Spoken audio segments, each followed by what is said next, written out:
Good morning, everyone. It's very nice to be here with you again this morning.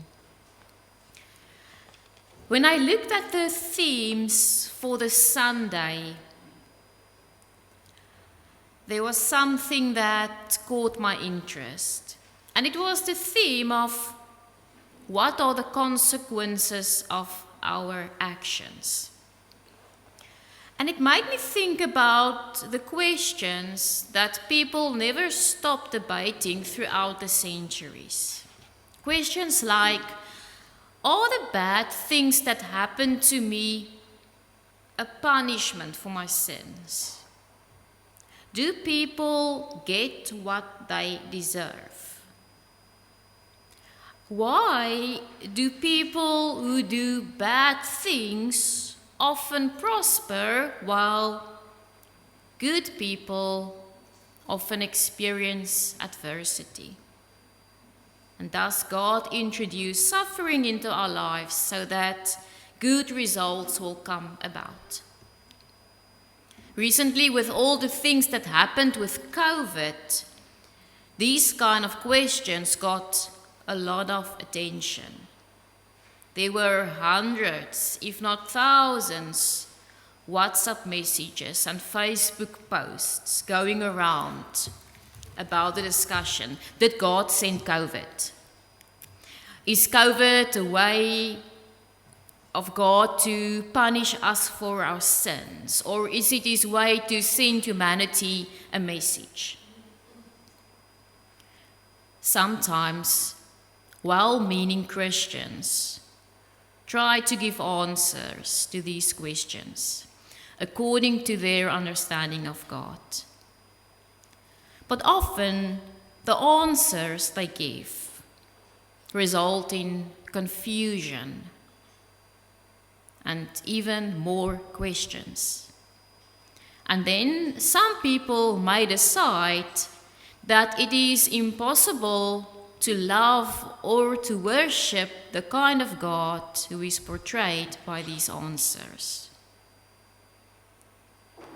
We should be very careful to interpret our bad experiences as a lack of concern on the part of God, or to come to the conclusion that it is a punishment.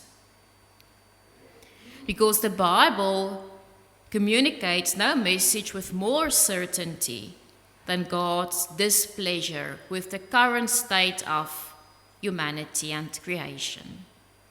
And therefore, to judge God by the present world will be a tragic mistake.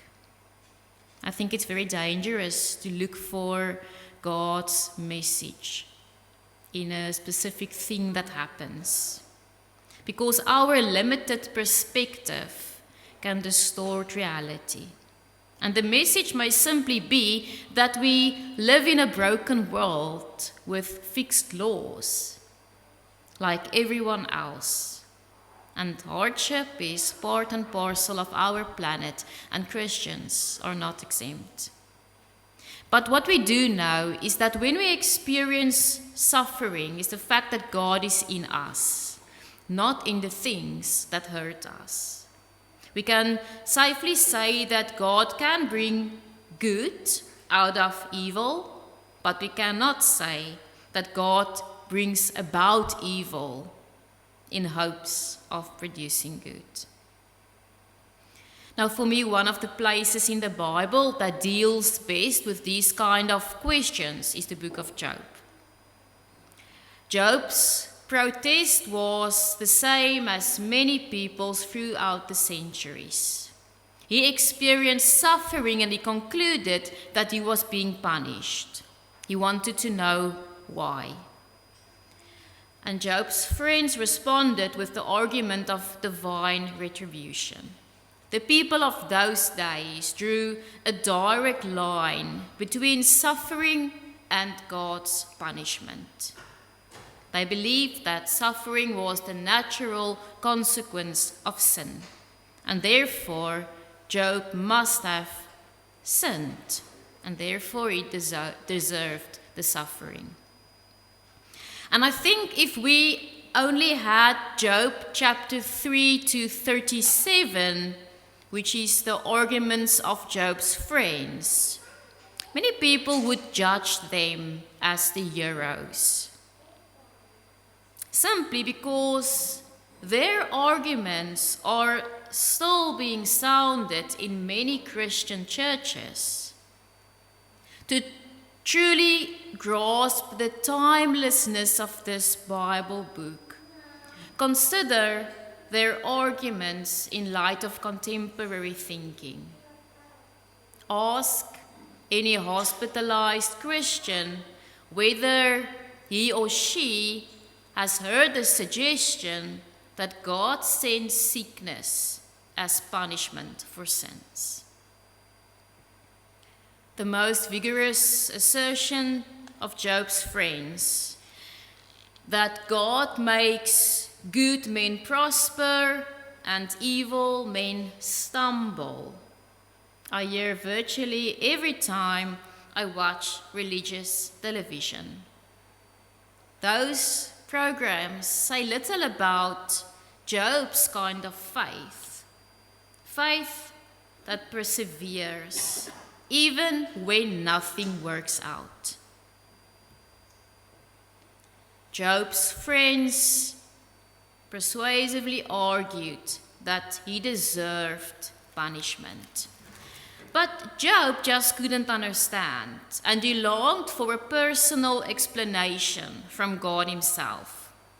And Job's dilemma was the fact that what he thought he knew about God was very different from what he experienced.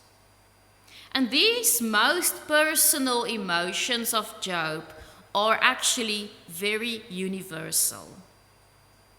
Because we too sometimes experience that God is very different from the idea we had about who he is and how he is. And then a lot can happen inside of us.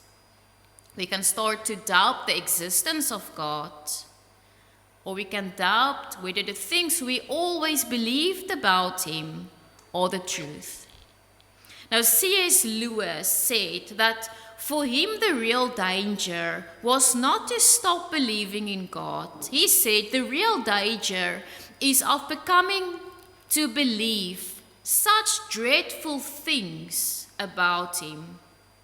The conclusion I dread is not, so there is no God after all, but rather, so this is what God is really like. Deceive yourself no longer. Job struggled because his experience of God was so different from what he believed about God that he didn't recognize God anymore. About the friendly, loving God he once knew, he now said, I tremble with fear before him. It is God, not the dark, that makes me afraid. And when Job made known his disillusion with God, his friends resented him, because Job's profound disappointment with God did not match their theology, and they rebuked him for the things he said. But Job did not listen to them. He turned to God to give him an explanation. He wanted God to answer his questions. And much has been made of this magnificent speech that God gave in Job chapter 38 to 41. We read about this verbal tour that God took Job on through the wonders of nature. And we marvel at the splendid imagery, but along with the marvel comes a nagging sense of bewilderment. And we wonder, why this speech at this moment? Because Job had lost everything and he was in despair. And we would rather expect God to tell Job how much he would grow through the time of trial, or God might have delivered a lecture on the tragic results of the fall, or enlightened Job on the value of pain. But God did nothing of the kind. On the contrary, God turned the tables on Job and he asked him lots of questions. And God said, "Who is this that darkens my counsel with words without knowledge? Brace yourself like a man. I will question you, and you shall answer me." And God proceeded with a series of questions, not answers, that virtually ignored 35 chapters worth of debate on the problem of pain. He seemed deliberate to avoid a logical point-by-point explanation. And we wonder, why was this God's answer to Job? What did God want from Job? I think that God wanted simply an admission of trust. The message looming behind this splendid poetry reduces down to this: Job, until you know a little more about running the physical universe, don't tell me how to run the moral universe. I think perhaps God's answer to Job wanted to say, everything you thought you knew about me, about who I am, and about who you are, and about how we interact with each other, it was wrong. Because you actually have no idea who I am. You should tear down all the constructs you have put up to try and understand me and try and interpret my work. Because I'm beyond anything you could possibly know or understand. And the impact of God's speech on Job is almost as amazing as the speech itself. Although God never answered Job's questions about his suffering, the blast from the storm when God answered made Job repent. And every trace of his disillusion with God has been swept away.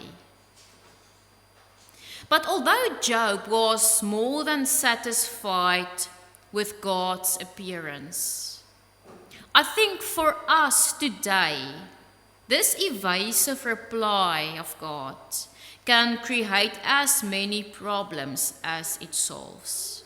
Because our modern minds do not like to be told that there are things that are beyond our grasp. We do not like the fact that there are certain things that we will never be able to understand. And C.S. Lewis gave an important insight into this issue in his essay, God in the Dock. And he wrote, "The ancient man approached God as the accused person approaches his judge. For the modern man, the roles are reversed. He is the judge, and God is in the dock. He is quite a kindly judge. If God should have a reasonable defense for being the God who permits war, poverty, and disease, he is ready to listen to it. The trial may even end in God's acquittal. But the important thing is that man is on the bench and God is in the dock. I think that in this book of Job, we do not find answers from God, because regardless of what Job thought, God was not on trial. Job was the one on trial. God deflected questions about cause and focused instead on a response of faith. Just like we often do, Job also thought that God should give him a reasonable explanation for everything that happens. But I think that the story of Job wants to show us that questions about cause lie within God's domain, and we cannot expect to understand those answers. Faith means believing in advance what will often only make sense in reverse. And perhaps God keeps us ignorant because enlightenment might not help us. What might happen if God answered all our questions?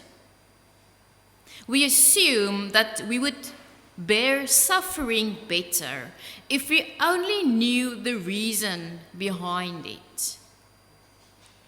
But would we?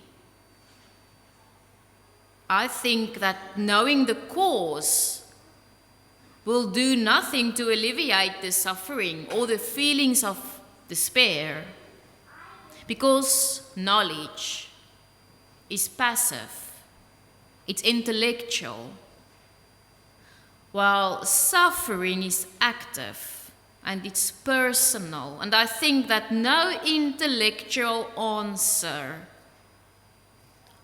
will ever solve suffering. Although we do not get the answer to the problem of pain from God, we do know how God feels about it. And I think that is very important. It was important for Job. If we look at chapter 10, and we literally translate his words, we see that he asked God, "Do you have eyes of flesh? Do you see as a mortal sees?" Job wanted to know if God knew how it feels to be a human. He wanted to know if God understands. And in Jesus, God gave us a physical answer to this question. Because of Jesus, we can be certain that God understands. Because for a time, God did have eyes of flesh. He got acquainted with how it is to be a human, and he shared in all the things and more that we experience. And therefore, all our questions about God and the bad things that happen should be filtered through what we know about Jesus and through what Jesus taught us about God. And above all, Jesus revealed a God who is love. After Job experienced God's response, he confessed, "Surely I spoke of things I did not understand, things too wonderful for me to know. My eyes had heard of you, but now my ears had heard of you, but now my eyes have seen you." What we will perhaps call God's non-answer satisfied Job completely. God did not answer all Job's questions, but God's very presence caused his doubts to melt away. Let us remember that Job spoke these words before any of his losses had been restored. He was still sitting in dust and ashes. He was still covered with sores. But it was in those circumstances that he learned to praise God. Only one thing had changed. God had given Job a glimpse of the big picture. I have a hunch that God could have said anything, and it would still have the same effect on Job, because what God said was not nearly as important as the mere fact of his appearance.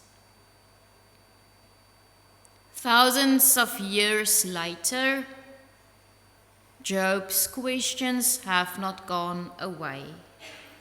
People still find themselves borrowing the words of Job. The book of Job affirms that God is not deaf to our cries, and He is in control of the world, no matter what happens.